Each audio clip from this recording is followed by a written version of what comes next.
Hello, everyone, and welcome to another episode of the Alliance for Science Live webinar.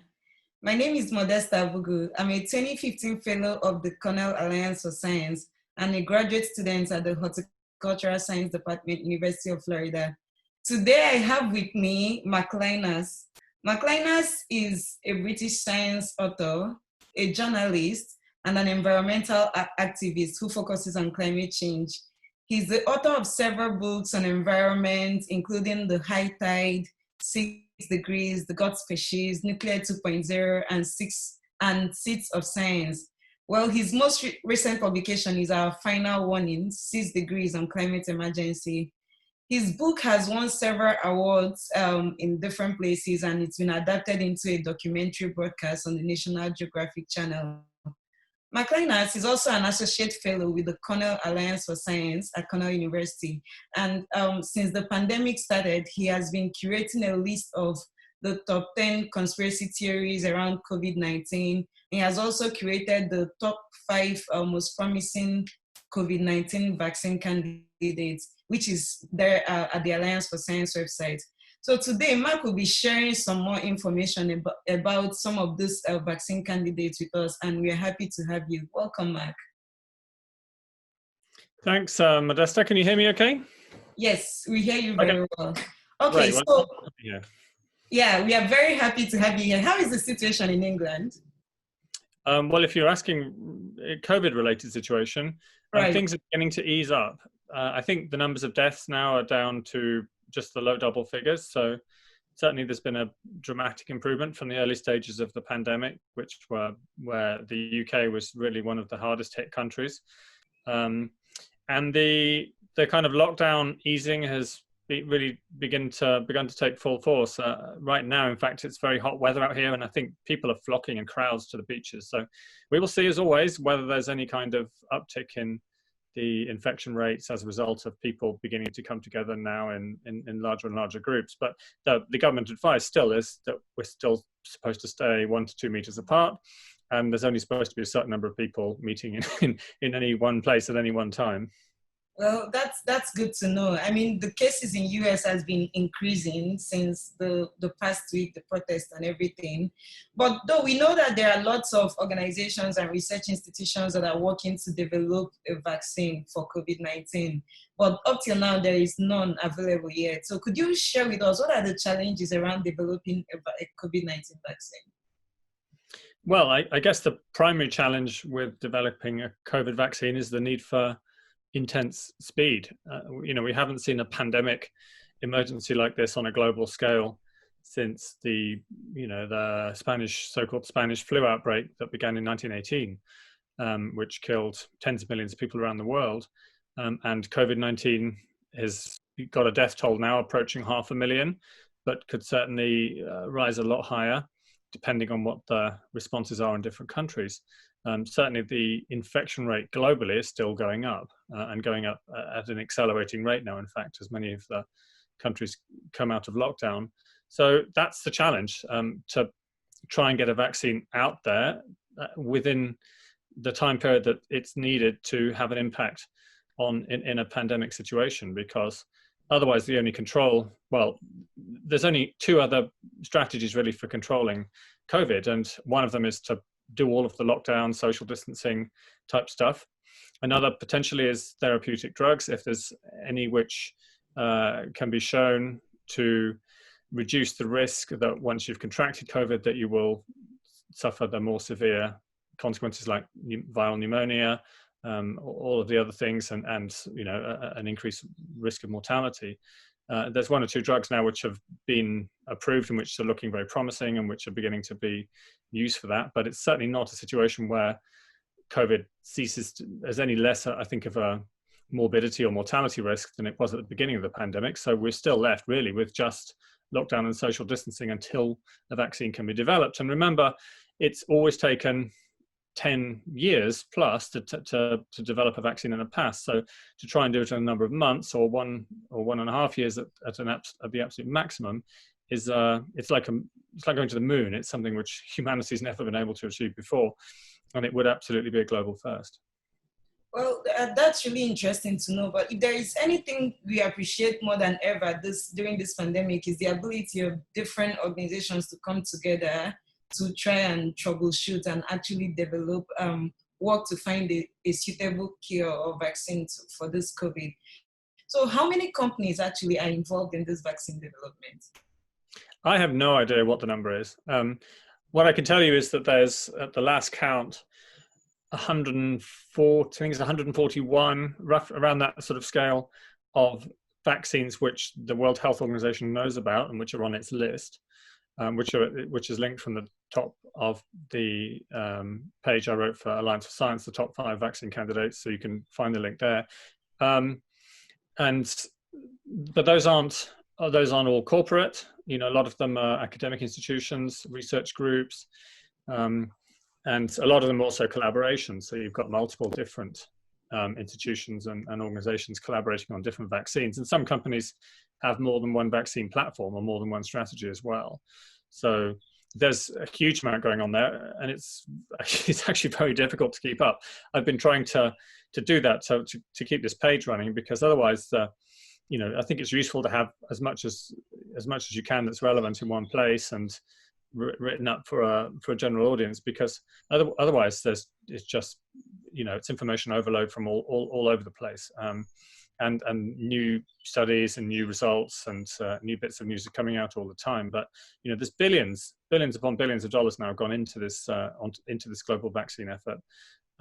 So you know, we might well find ourselves in what they call phase 3 trials, where you've actually got the vaccine being used on a large scale in a pandemic, out in the wild, out in the world. Actually, that'll then enable us to see whether it works to protect people against the disease. So are people from all over the world pushing for this vaccine to come up, or is it like centered in the United States or the UK? Is there like a global push to develop the vaccine? Well, in terms of the kind of collaboration, actually, I think one of the major concerns is that the US has a bit of a go-it-alone approach. You know, I mean, obviously the Trump administration is known for its nationalistic politics and its America First position on just about everything. And so there's I think, an added degree of paranoia in the rest of the world that if America wins this race, they won't be keen to share. Certainly that's not Trump's calling card, sharing things for free with other people. So, and the US has this effort called Operation Warp Speed, where they're really, you know, pushing ahead, and they've selected a smaller number of vaccine candidates to really pump money into, and to try to kind of have a catapult them into the lead. But there's a lot going on, and lots of the most promising vaccine candidates I don't think are based in the US. There's a team in the UK led by Oxford University, which has got one of the best candidates, I think. Also, some of the vaccine efforts that the Chinese are undertaking, they're less easy to find out information about, but they're also quite advanced.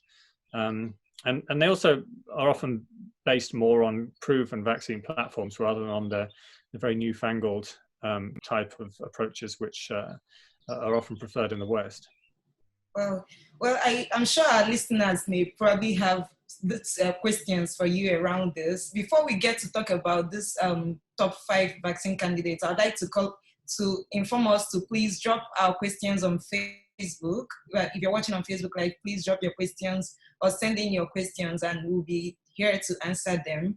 So Mark, at this point, can you tell us what this top 5 vaccine candidates are and the role that they play? Yeah, I mean, I'll just skim through it. So what I did when I was writing this page up wasn't to select the specific companies or the specific vaccine candidates themselves, but actually look at the different platforms, because there's so many different approaches to what might be an eventual vaccine. So they do actually stack up in roughly 5 different areas. So the one actually which I think is probably in the lead is the Adenovirus approach. And so adenoviruses these are viruses which exist in the wild. They're typically cause fairly mild infections, like a bit like the common cold. And what you can do, these are DNA viruses, what you can do is genetically engineer them to express the viral proteins that are found in the coronavirus. So in particular, that infamous spike protein you probably heard about. So if you put these proteins into the adenoviruses, then basically you can infect people with them.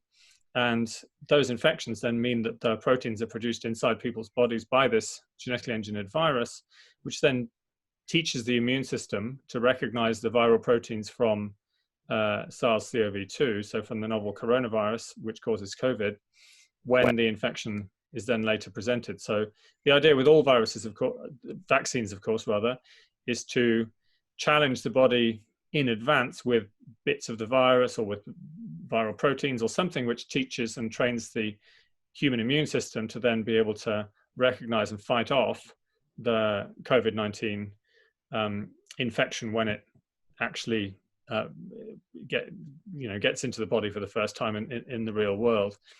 And so in the adenovirus sector, if you like, Oxford University's Jenner Institute was one of the main players. They've partnered now with a big company that you might have heard of called AstraZeneca, and the vaccine candidate's been named AZD1222, and they're now looking, in fact, at scaling up to hundreds of millions of doses on this, potentially 1 billion doses, probably at some point by next year. And they're also a long way ahead in terms of the types of trials. So I don't know if you know about, people will know the difference between phase 1, phase 2, phase 3 trials. Phase 1 and 2 are basically looking at both the safety of the vaccine and whether it triggers an immune response on a small scale, so in small numbers of people and in animal, lab animals essentially. Phase 3 is when you actually take the vaccine out into the real world. So you typically do those in tens of thousands of people. And as I understand it, Oxford University and AstraZeneca are now partnering on phase 3 trials in the UK, in the US, Brazil, and also I saw announced yesterday, probably in South Africa. So the difficulty with phase 3 trials is that you need to actually carry them out in somewhere where where COVID-19 is still circulating quite widely. Because if you think about it, you could vaccinate tens of thousands of people, but if there's no virus circulating out there, then you're not going to find out whether or not it works. So, like any trial, you want to have a control group and a group which has been treated and see whether there's a difference between them. So you'd give a kind of a dummy vaccine to 20,000 people and a real vaccine to another 20,000 people and see whether there's any difference in terms of the infection rates and whether the vaccine's protected people against infection in real world conditions. And that's what happens in phase 3 trials. So they need to be carried out in places where the virus is still circulating widely. US and Brazil are pretty good candidates for that because there's still a lot of coronavirus about, and South Africa too, maybe a bit less so in the UK at the moment. So that's the adenovirus situation. That's one of my top 5. I'll move on to some of the more novel approaches now. One of them is the RNA approach. So essentially injecting human cells with messenger RNA, which then, I don't know if people know how molecular biology works at the cell level. Basically, your DNA sends messenger RNA to the so-called protein factories, the ribosomes within the cell, and they produce proteins. That's how basically everything works in the body.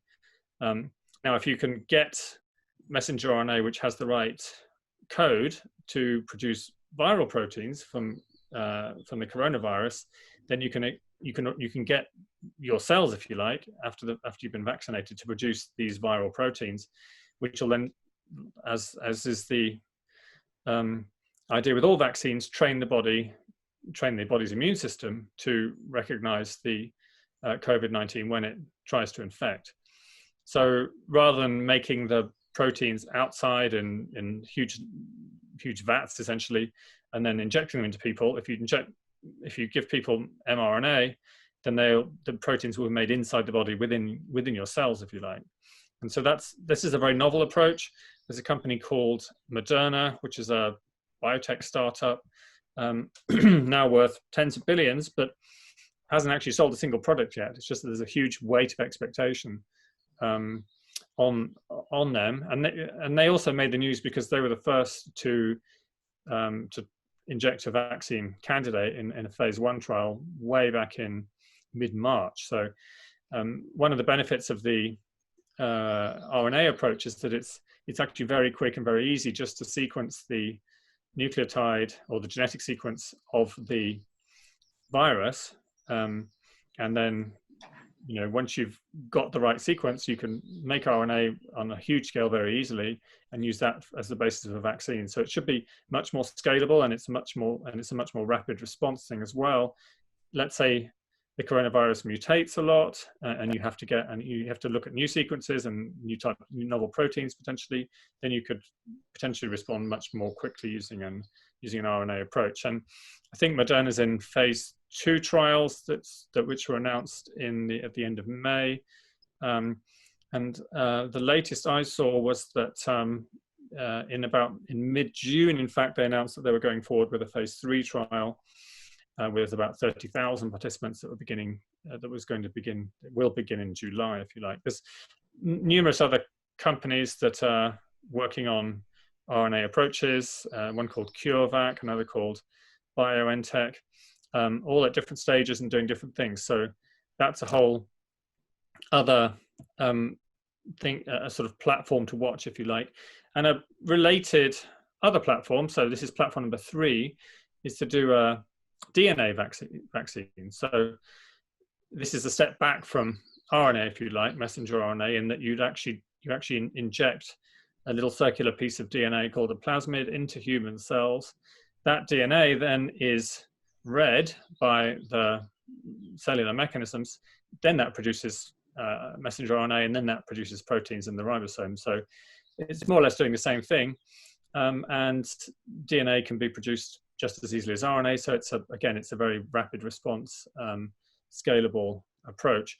The lead company there is one called Inovio, which has published in Nature, in fact, in Nature Communications Journal, trial results which showed pretty good immune responses in mice and guinea pigs. So those are two of the animals which are used quite commonly to at least tell us whether there's likely to be an immune response in humans, and that's the human trials are also underway as well.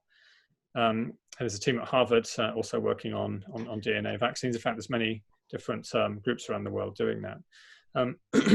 If I move on to some of the more conventional way that vaccines have been developed, right at the beginning, in fact, 100 years ago or more, most vaccines would be based on an inactivated or related. In fact, the very first vaccine, Edward Jenner's vaccine against smallpox, which was based on cowpox, which is a related but much less virulent pathogen. So most vaccines have worked with inactivated pathogens or weakened live viruses. The polio vaccine, for example, works like that.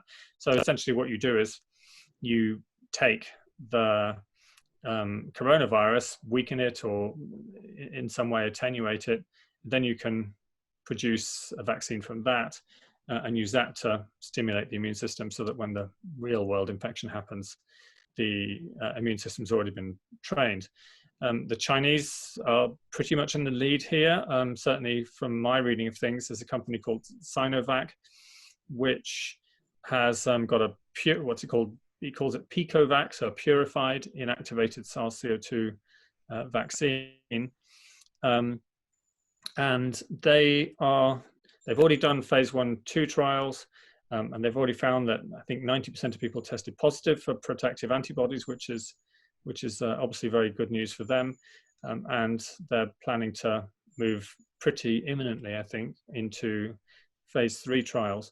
And interestingly, this is sort of a related part of the story here. The BCG vaccine, which has been used for a long time against tuberculosis primarily, may well also have efficacy against COVID-19. And because there's been a long history of safe use of that, it doesn't have to go through phase 1 and phase 2 trials. So that's gone straight to phase 3, and there's trials now underway in Australia and in the Netherlands amongst several thousand of people to see whether having an updated BCG vaccine can help protect against infection from COVID-19. The drawback perhaps of this very conventional inactivated pathogen approach is scalability. It takes a long time to grow enough viral material, if you like, to then make into the vaccines. So it's difficult to do that. And believe it or not, most vaccines are now made in chicken eggs. So they basically inject viruses into chicken eggs. They reproduce there and proliferate, and then they can be purified out of them. A new approach of doing this is to use cell lines from insects or other things. So that's a more difficult thing to scale up, but it's a proven platform that's worked before. And finally, viral proteins. So again, this is a traditional method of how vaccinations have worked. Rather than injecting people with the whole live or dead or weakened virus, you can take just bits of protein that characterize the virus, inject those into people, and that again would stimulate an immune response, which would train the immune system. This has been used in HPV vaccine, lots of different applications. And again, for COVID, it would probably be this notorious spike protein that would be used to do that. One of the lead companies here is a company called Sanofi, which has already produced an influenza vaccine, and that's been interestingly produced in recombinant, using recombinant DNA in cell lines, and that's already been marketed in the US since about 2017. So that's a way of moving beyond the sort of chicken egg approach, if you like.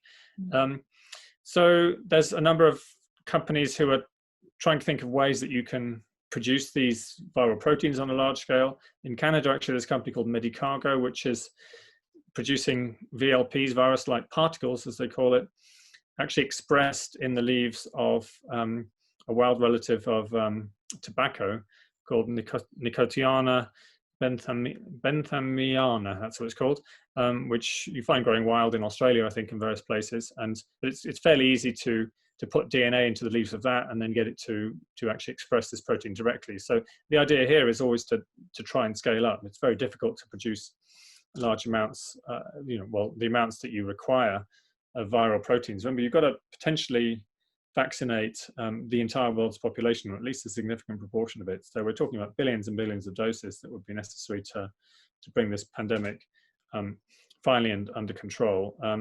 Now, some of these companies are talking about this kind of scale. I mean, Sanofi said on 24th of June, this is yesterday, they're going to look at phase 3 trials by December, plan to have 100 million doses, so they'd manufacture the doses of the vaccine at the same time as doing the trials, so they'd manufacture huge quantities before they even know whether it's going to work, kind of on the off chance, really. 100 million doses, they've said, by the end of the year, and then another billion doses within 2021. But even that isn't enough. So one of the benefits, I guess, of having all of these different vaccine candidates and all these different companies doing it is that, if one of them works and all the others don't, then you've at least got something. But B, if you've got different types of vaccine, then you can potentially have different companies making the large quantities that you need at the scale that's required to control the pandemic more or less at the same time. So, sorry that took a long time, but that's my rundown of the top 5 vaccine platforms, if you like, and sort of a summary really of where we are at the point, the point of talking on the 25th of June. Well, thank you for running through that list. I mean, it's important for us to know that these things are actually ongoing, and it takes a little bit of time to get it out to people. Like you explained, it has the phase 1, phase 2, phase 3 trials. I know I've seen on Twitter so many people who volunteered to be part of some of the trials. They post pictures and they show us, they are taking the vaccine, and everyone is like hopeful and expecting that it's going to work, hopefully. So, well, Yeah. while we were talking, we've had a lot of questions about the vaccines coming. So we have one that is related to the AZD122 vaccine. The question was asked by Mary Rose Abugu. She said, I learned that AZD122 has been tested on pigs. How true is this? Or has there been any positive promise on this, and has it been tested on humans? Do you know about that vaccine? Well, that's one of the vaccines I mentioned. I mentioned in my rundown earlier. So that's the renamed Adenovirus Vaccine, which is being worked on by AstraZeneca. I don't know whether they've tested it in pigs. Pigs aren't, to my knowledge, commonly used as a laboratory animal. So I can't answer that definitively one way or the other. But if it's going into phase 3 trials, then yes, it's already been tested in humans in phase 1 and phase 2. So it's already demonstrated that it's they've already evaluated the safety of it. Let's say there was an issue, I think. So I think some of the earlier tests, the vaccine at that point was called ChAdOx1 because it's a chimpanzee adenovirus. That's the basis of this rather than the human one. The reason for that, by the way, is that sometimes with human adenoviruses, people have already had them, and so then they don't really work as a vaccine because the immune system's already primed to fight it off. So if you use a chimpanzee one, then people aren't likely to have had it. So it's much more likely to have an efficacy then. It's not been 100% successful. I think there was a paper, actually it may have been a preprint back in May, where they reported the results from rhesus macaques, so a type of monkey, and the vaccine had stopped them getting pneumonia when they were deliberately infected with SARS-CoV-2, but the monkey still became infected, and their nose swabs, which is how they test for viral load in the animals, still showed that there was a lot of viral particles there, but they didn't develop pneumonia. So in some ways, I think someone said, if we could just push the disease from pneumonia to a common cold, that would at least allow us to control, to really bring down the mortality rate from COVID-19, which of course is, I guess, the biggest issue. You're trying to save lives here. But it doesn't mean to say that it protects 100% against all infection. But yes, there are trials in human volunteers that have been running, I think, which are still ongoing. Thank you, Mark. May I ask now, how expensive is it to produce this vaccine? Is it something that all countries can invest in, especially developing countries? Well, I think one of the sad things perhaps is how little participation there's been from developing countries in the process of developing vaccine candidates, and perhaps that's a reflection of, not just the expense, but the need for expensive and very advanced equipment. You need to have very high levels of biosafety. You need to have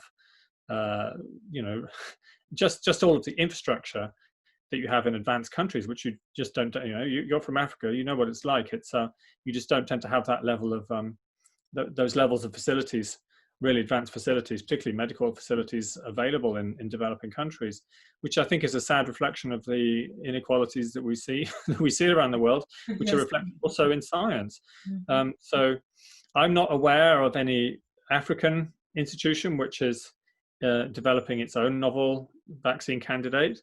If anyone knows of any, then I'd like to hear about it, and I'd be fascinated. I've had a look at the WHO list recently, and I don't think there was any African research groups who are working on vaccines that were listed there.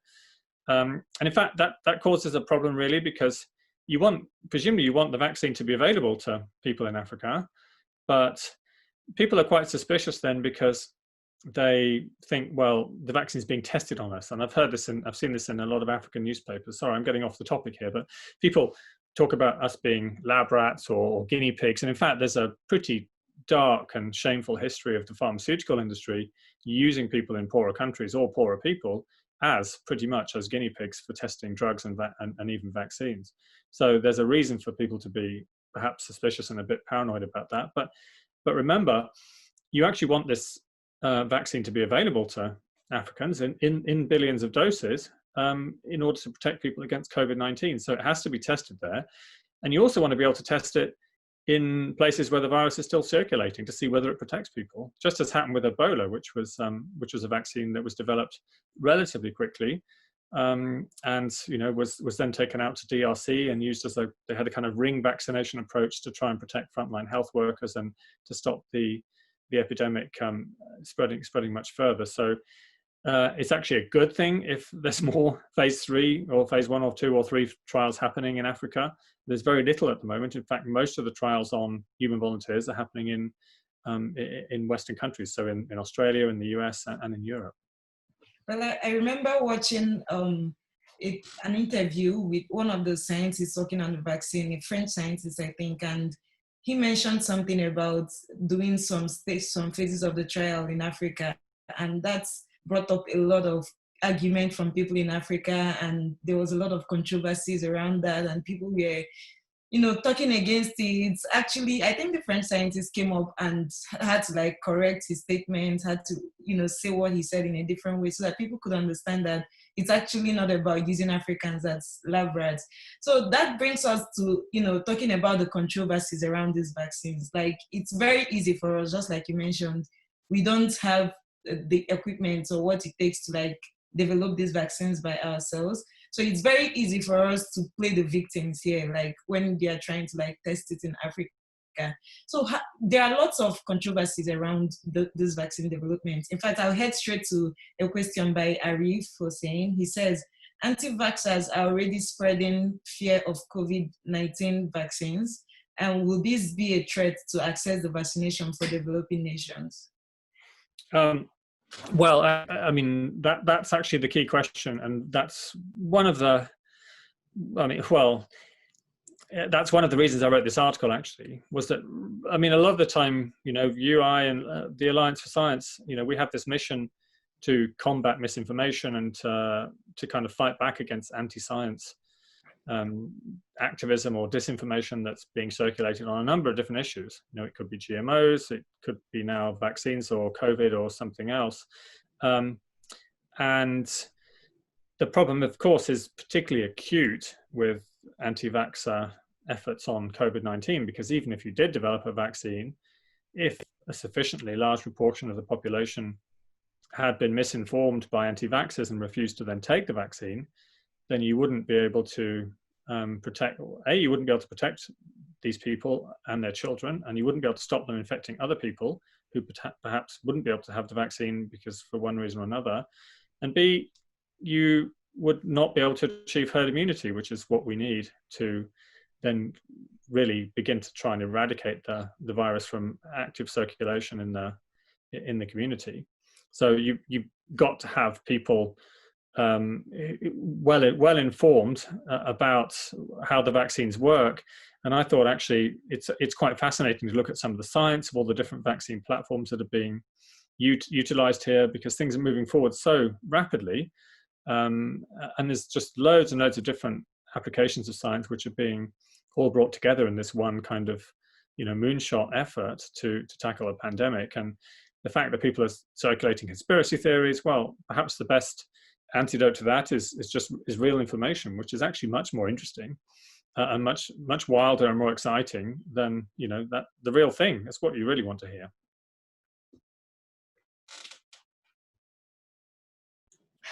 That's very true. I guess spreading more of the positive information helps to nullify some of those misinformation that are out there. What about? Well, I know you mentioned some of the drawbacks to the vaccine approaches. Do you think there will be any obstacles to getting it down to people when they are finally developed or released? Well, that depends on the vaccine candidates which show the most efficacy, if you like. So if we end up going whole hog for the RNA or DNA route, it's pretty easy to produce those in sufficient quantities.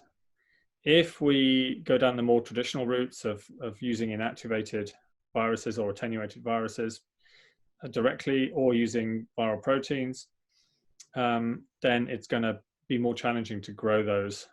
I mean, if we have to grow them in chicken eggs, imagine how many chicken eggs you need and how long it takes. It takes months and months to grow these things, to grow enough of them to vaccinate the world's population. And I think you've got to try and a lot of the participants in this effort say this, you've got to try and make this vaccine available fairly. It's no good having it just available to rich people or even to rich countries.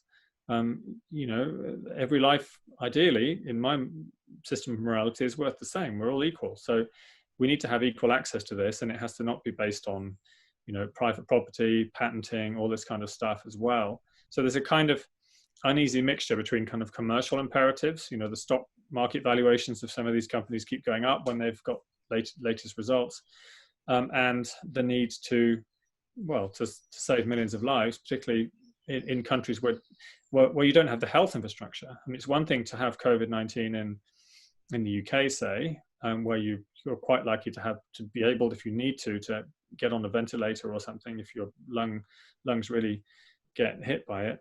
But maybe it's much more difficult to have that in sub-Saharan Africa. I mean, they certainly don't have the medical facilities and the infrastructure there. So that's perhaps an argument to take the vaccine out to developing countries before it becomes available to people, and people in better off countries, if you like. Yeah. Well, so we have a lot of questions from Facebook about this, and the first one is there any virus that has an effective vaccine? I guess that goes down to explaining from the basics the different viruses that have happened in the past and the vaccines that have been developed for them. Yeah, I mean, lots of viruses have vaccines, polio being a good example. Mm-hmm. And in fact, the world is close to eradicating polio completely, and doing so using a vaccine that people take kids in their mouths, you know. We're that close. I mean, literally, the numbers of polio cases have been down to double figures, like in just a certain number of countries. I mean, Nigeria, it's been difficult to eradicate. I think in Syria, it came back because of the war. Pakistan, one or two other places, maybe Afghanistan as well. So it's when you've got situations of conflict, it's where you can't get vaccination teams in there, and you can't keep track. Then the virus can kind of continue to exist at a low level. But yeah, I mean, that's probably the best example of a virus is not just controlled by a vaccine, but which you can try and eliminate altogether from circulation to actually make it extinct. I mean, there's some that don't work quite as well. Influenza, so flu vaccines are available, and a lot of people who are considered vulnerable are encouraged to take those every year. And what's interesting about influenza is it keeps on modifying itself. You know, it keeps on evolving into different forms, and it keeps on recombining. It's always sharing genetic material between itself all the time. And so a vaccine that worked for the previous season's flu may not work so well with next season's flu. So then those are not 100% effective. They're probably, I don't know, 40, 50, 60% effective, which is probably still worth doing, particularly if you're an older person and you're in a more vulnerable category. But it's, you know, it's not the same as something like a polio vaccine or measles, where once you've taken it, or HPV, you've taken it and you think, right, I'm pretty certain now I'm not going to get the infection. Yeah. Well, I know for one, polio vaccine in Nigeria, now Nigeria is polio free, and that's due to the polio vaccine. So I can really attest to the fact that these vaccines actually work really well in eradicating viruses. The next question from Facebook is, will the COVID-19 vaccine be effective for one's lifetime, or will it be taken annually? That's an interesting question. That's a really interesting question, and it's a question we don't know the answer to because it depends on which vaccine we end up with, and we will also only know that through observation. In fact, we don't know for certain whether people who've had COVID-19 and recovered, and so they've already got their own antibodies, which is pretty much where you'd end up with a vaccine as well, whether they can be reinfected. Because of course, there's certain things that you can have multiple times. You can have colds multiple times, even flu, I think. So, you know, having had the disease should leave you with antibodies, and therefore your immune system should already know about the pathogen and should be able to fight it off next time, which means you don't get you don't get the disease twice. That's the theory. Again, we'll only know whether that's true with experience. I don't think there's much sign yet of people. I mean, there's been some suggestions, but I don't think there's any sign really of there being a large scale reinfection problem. So my guess, and it's just a guess really, is that people who've had the disease are quite unlikely to get the disease again. But that situation holds for the moment. But you know, what is it now? It's June, and the virus has been circulating for 6 months on a large scale. So maybe you'd need to have the vaccine again every 10 years, every 5 years. Who knows? But ideally, it would offer lifetime protection. But that's something we just can't answer at this stage. Oh. Yeah, we have another fun question from Facebook. It says, is there any policy that makes it mandatory for whoever develops the vaccine first to avail it to the rest of the world free of charge or very cheaply? Well, that's the interest of agencies, say, like the Bill and Melinda Gates Foundation, which is putting billions behind this effort. There's the CEPI, I think the Coalition for Epidemic Preparedness, Gavi, the Global Alliance on Vaccines. And so there's a lot of global efforts actually to make sure that, I mean, these things all predate COVID-19, these different groups, but the alliances are there to try and ensure that a vaccine which does get shown to work is available to as wide a proportion of the world's population on as equitable a basis as possible. I would certainly expect that to be the case. I would be surprised if it was just just the US or just Europe, and that there wasn't a really serious effort made to get a successful vaccine out much more widely. Because if you think about it, it's in everyone's interest. You can't build walls around a single country. It's in everyone's interest not to then be reinfected by having the vaccine circulating across whole continents, even if you've managed to immunize your own population. Yeah, that's very true. When we talk about how the vaccine is, how the trial is being done, someone has a question about the phases of the trial and the information that is made available to the participants. So the question is the participant informed when they get a placebo? No, they can't be. Otherwise, it wouldn't work. So the whole point of a placebo is that you don't know whether it's the real thing or not. And in fact, a lot of the human trials, they make sure that they don't just inject you with, I don't know, salt water or something. They inject you with something which actually induces a bit of a swelling, so you think you've had the real thing. Right. Because, you know, a lot of vaccines, they give you a bit of a swelling, or you have an achy arm, or you feel a bit of, you know, fatigue or something like that. And so the placebo will be a dummy vaccine which induces some of those kinds of responses in some people as well, precisely in order that nobody's aware of. And these aren't just single blind. It's not just the participants who don't know whether they've had the placebo or the real thing, but also the researchers. It's double-blinded or even triple. The people who evaluate the studies don't know either. Because the higher these standards in terms of how blinded the study is, the more likely you are to get real results, rather than have sources of bias which come in when people know which is the placebo and which is the real thing. Mm-hmm. Well, that's true. So another question from Facebook: is there a possibility of scientists working on COVID vaccine to collaborate and share resources in order to accelerate the outcome? Yeah, well, I mean, that's happening a lot at the moment. The thing is, there's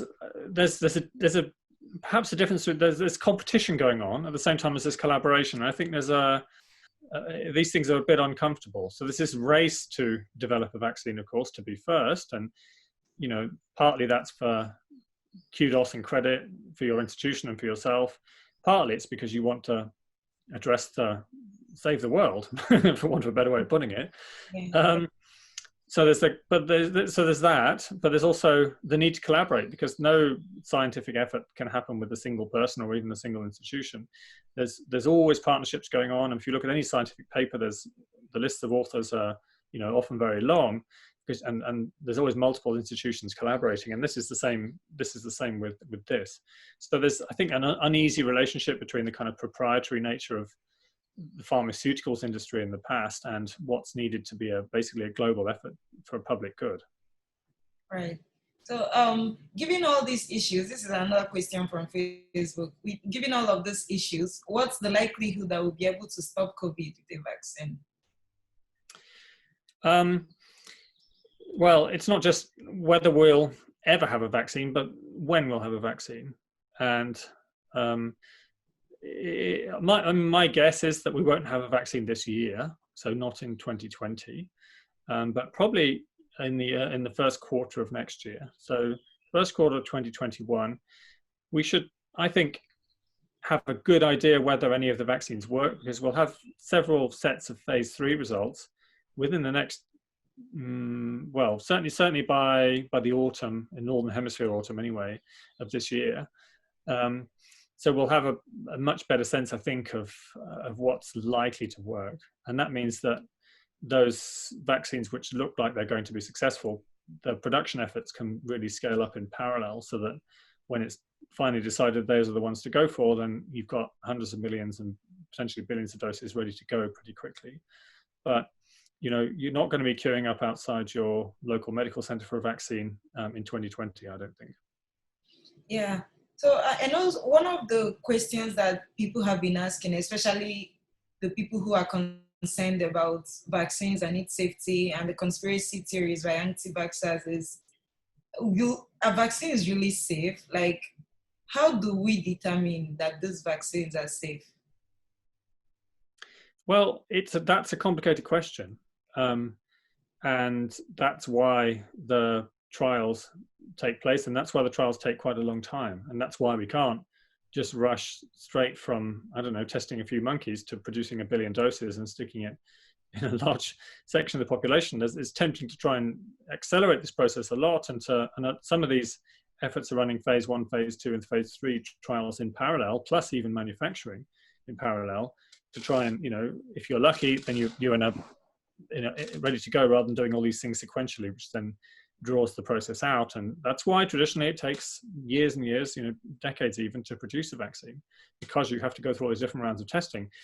And sometimes they don't work, and sometimes, in fact, they can make things worse. There was a vaccine for dengue fever, which is transmitted by mosquitoes. It can be fatal, so it's a pretty nasty disease. But some of the people who are vaccinated then got a worse form of the disease, and were more likely to die from it. So that there's the immune system. The way the immune system works is a pretty complicated thing. Like all of biology, it's not simple. Like well, it's not predictable like chemistry and physics. Biology is always all over the place, and that's why you have to have a lot of different experiments on as large and as representative a sample of the population as you can get, because perhaps it's going to affect old people differently. We've seen even, or younger, or we've seen the differential mortality rates in younger people and older people for COVID-19 very clearly. There's even differences in ethnic minorities, different races have differences. It looks likely that those are more to do with social factors than anything that's specific about genetics or something like that. But you never know. And the more testing you can do, the more likely you are to have a safe vaccine at the end of it. And some vaccines have, the polio vaccine has sometimes had this problem where it reverts to a virulent form, because it's a weakened form of the virus which is given to people. If it can then revert to a virulent form, you basically got polio circulating again. And it can do that through its own mutation and its own evolutionary process. And of course, a lot of people have adverse reactions to vaccines, and sometimes those adverse reactions are fatal, and that's the same for all vaccines which are commonly used around the world and have been for decades and decades. But the deal you do is that, well, there's maybe 1 in 10 million chance I'm going to get a serious adverse reaction, but there's a pretty much 100% chance that it's going to protect me against disease. So that's definitely worth doing. But you're always going to find people who've been adversely affected by vaccines. You see this in trials. A lot of the trials that have carried on, people have had flu-type symptoms, adverse reactions, sometimes quite severe. those are the things you want to find out quite early on. Not just to know whether the form of vaccine is going to work, but to see what kind of dose you want to give people. Because if it's the high dose cohort who've had the most adverse reactions, fine, you can bring the dose down a bit. So all of that kind of stuff, needs to be, all those kinds of experiments, all that kind of work needs to be carried out to try and make the vaccine as safe as possible. But it will never be 100% safe, but then neither is catching COVID-19 100% safe. In fact, right. It's a pretty big thing to do. And that's always the kind of equation that I try and point out to people who are skeptical of vaccinations is, you really want the disease? You really want your kids to have the disease, whatever the disease is? Or even, less ethically, do you really want to infect other people with a disease which could kill their children? And that's, I think, where the morality really begins to fall down amongst people who are skeptical of vaccinations. Yeah, this is a very important point for anti-vaxxers to note, because there is no all-in-one approach to science, and science, it's not a silver bullet. It has to be applied based on context. Even I know that they talk of, when you come to the environment, it also somehow affects the viability of the vaccine. So all of this has to be tested in different environments, different individuals with different immunities. All of this has to be established. So there is no one in all approach that addresses this issue of vaccines. So anti-vaxxers should actually have this in their mind, that all of those conspiracy theories do not really mean that vaccines are not safe. I guess now talking about this, let me ask a little bit about one of the conspiracy that I've heard. I've had a lot of my friends ask me these questions, and that is the form of which the vaccines come in.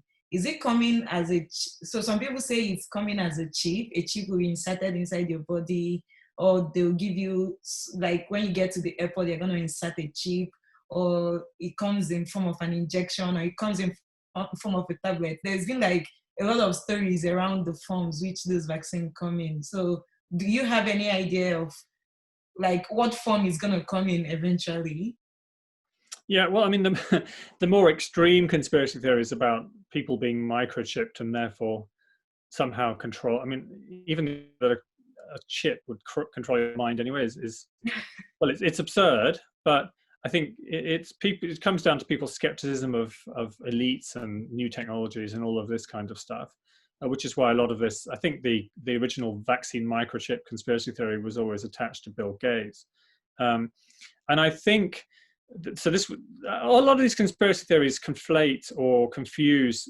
There's things which have happened which have somehow sparked these kinds of conspiracy theories, and I think there was an idea that you could maybe mark someone's skin with ink or invisible ink or something, which would simply allow vaccine researchers to know whether the people have been vaccinated or not.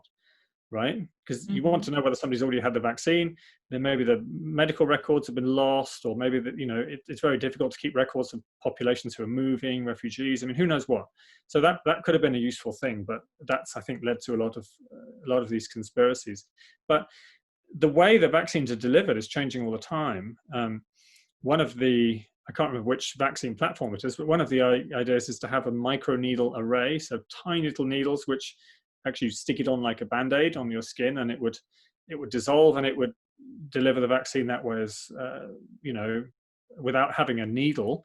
It might be oral, it might be something else. If it's RNA or DNA, these have to be delivered into cells directly, and so there's sort of electrophoresis approaches where they basically shock a bit of the skin, and that can let the DNA plasmid or the RNA get into the cells, because it has to get through cell walls and things. So it's complicated.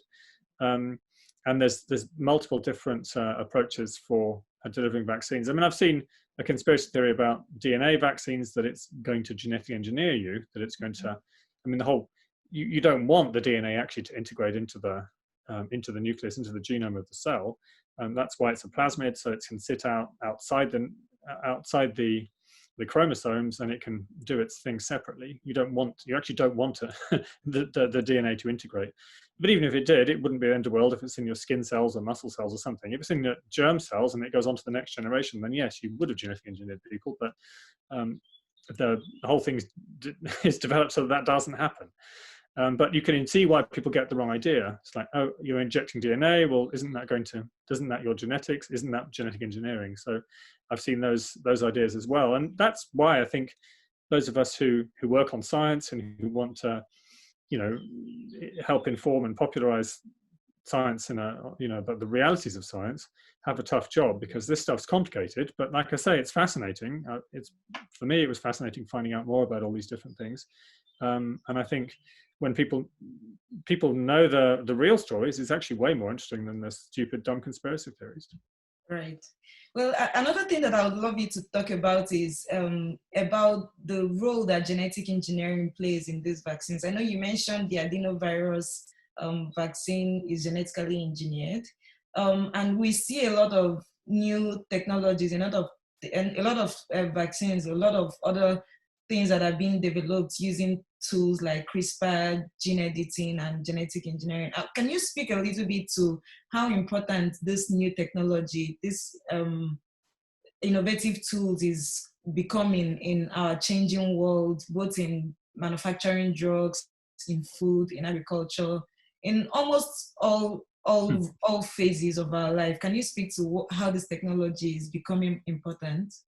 Well, you probably know more about this than I do, but so feel free to weigh in after. But from what I've seen, genetic engineering is used in almost every aspect of pharmaceutical producing drugs and producing vaccines as well. So you genetically engineer viruses in order to get different viruses to express a protein which actually belongs to the coronavirus.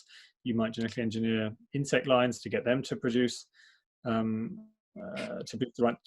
antigens and the proteins that you want, and you might genetically engineer plants to get them to manufacture the proteins in their leaves, and then you can use those. You might genetically engineer microorganisms to produce them in large quantities in vats. I mean, all of this stuff is how the pharmaceutical industry has moved already, and it's all going on behind the scenes, and no one seems to worry about it, which is just fine. It's not been anything like the fact that it's not really been controversial at all, unlike genetic engineering, say, in crop plants, which has been hugely controversial.